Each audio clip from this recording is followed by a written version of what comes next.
What up everyone, it's your boy TRES and we just got our PSP Matira Mayaman Finals ticket sa Anlang Office sa Fairview.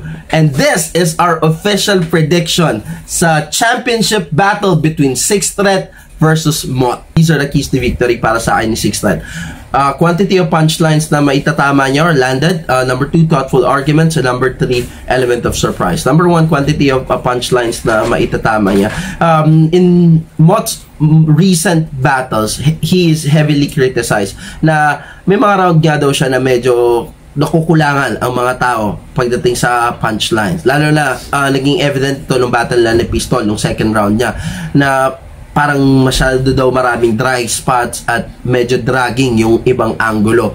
At kulang in terms yun nga ng quality punchline. It's isang bagay naman to na kilalang kilala talaga si 6th Threat na marami talaga siya magbato ng punchline. Siksik yung mga round niya mula first, second hanggang third round. So kung may exploit niya ito, no, may papakita niya yung clear distinction sa mga judges na mas marami siyang puntos or mas marami siyang kayang ipuntos per round laban kay Mott. That would at least give him the nod on that area. Number 2, syempre yung thoughtful arguments. Nakita rin natin to na effective na nagamit ni 6th Threat laban kay Shehi dun sa third round niya nung ginamit na angulo ni 6th Threat, diba yung asawa nga doon Shehi na nagubad para madamitan lang siya. It's not necessarily personals, pero yung tago sa puso na real talk, it was very effective nung ginawa niya and I know he'll find the same success kung gagamitin niya yung kay Mott dahil nakita tayo ng sample size na ito nung battle ni Mott then laban kay Pistol sa third round, in which most people believe na dapat daw kay Pistol yon dahil mas tagos or mas may diin yung mga angulo o yung mga arguments na ipresenta doon ni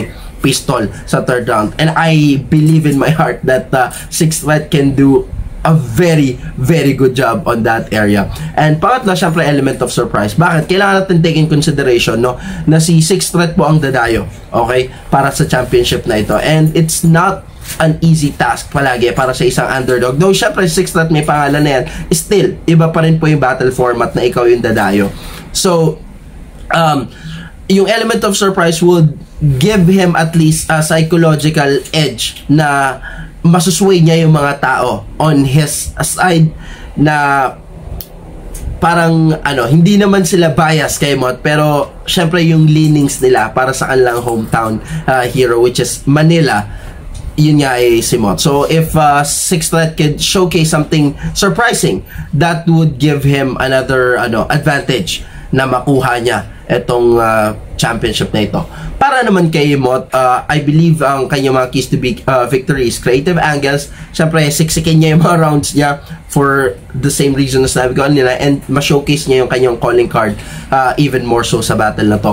Creative angles, ano yun? Iwasan naman niya yung Andrew E. at Donggalo na angulo, di ba? Kasi kung gagamitin pa niya yun, I think it would be detrimental para sa kanya dahil narinig na natin yung angulo na yan first round pa lang na itong tournament laban kay 6th Threat. And syempre, yung sawa ba, gas-gas factor, hindi na yan masyadong magpupuntos sa pandinig ng mga judges. So, he has to give us something more naman na entertaining. Diba? No, this is a breath of fresh air na ibabato kay 6th Threat. Number 2, syempre, siksikin niya yung rounds niya. Sabi ko nga kanina, in the past battles ni Mott, he is heavily criticized na bitin or kulang nga daw pagdating sa quality punchlines yung mga rounds niya minsan, lalo yung round 2 niya kay Pistol, in which I believe na hindi niya po pwedeng gawin syempre laban kay 6th Threat dahil si 6th Threat yung style of writing talaga 6th Threat, very aggressive, sobrang daming punchline and it will suffocate you talaga pagdating sa technicalities, kaya hindi siya pa pwedeng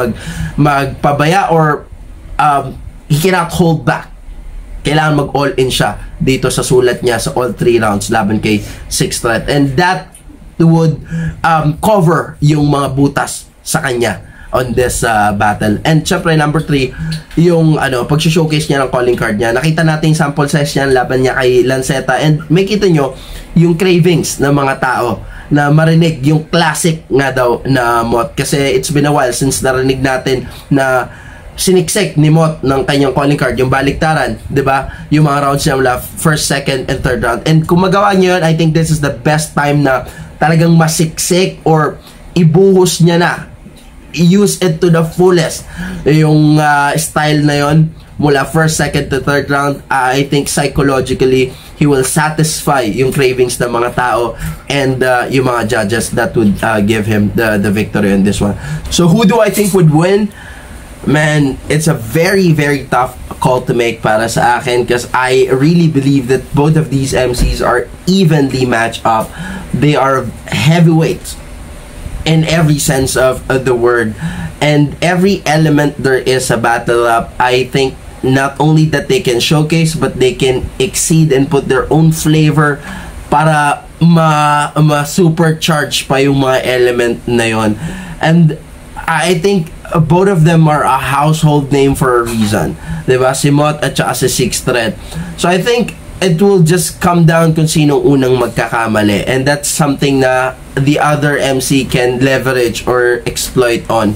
Pero kung pareho silang lalaban, na, which I really believe na naka-A game, malinis yung performance from top to bottom, I think kahit sinong manalo dito is deserving. And I think for one thing, kapag pareho silang naka-A-game dito, it's going to be an undeniable classic matchup. So, para sa inyo, sino sa palagay nyo yung may edge at sino yung mananalo on this championship? Put in the comment section. See you guys on the event. Peace out.